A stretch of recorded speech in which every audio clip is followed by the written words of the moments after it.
সৰকাৰৰ কথা পিছত প্ৰথম এলায়েন্সটো ক্লিয়াৰ হ'ব লাগে ইয়াৰ পিছতহে চৰকাৰ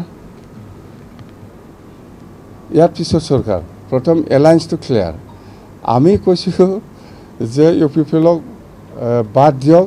আমি এনডিএত সোমাই যাম তেতিয়া ক্লিয়াৰ হৈ গ'ল তেতিয়া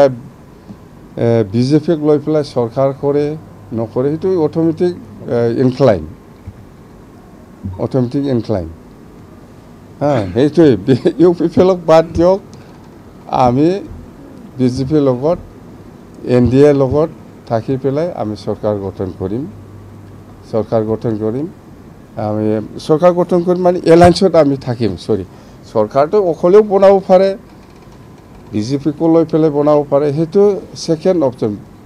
প্ৰথমত এনডিএ এলায়েন্স ইউ পিপলক বাদ দিব লাগে এনডিএ যদি বিজেপিয়ে এনডিএত থাকিব লাগে তেতিয়াহ'লে ইউ পিপলক আউট কৰ পাছ হৈছে মূল ইছ্যুটো কি সেইটোৱে you people out BJP in এইটো হ'ব নাই এইটো হ'লেতো শেষ খেলা খতম হয় সেইটোৱে একদম বাছ ইয়াৰ পিছত আৰু কি কৰিব লাগে কৰক লাগে না নালাগে এইবিলাক চব আলোচনা হ'ব প্ৰথম তাৰমানে এনেকুৱা হয় যদি ইউ পিপল আউট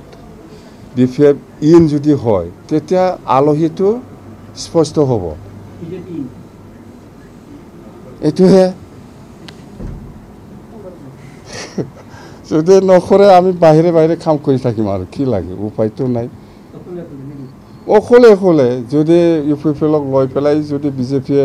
কাম কৰিব বিচাৰি আছে আমাৰ কোনো আপত্তি নাই আমি উপায় নাই অকলে হ'লেও আমি কাম কৰি যাম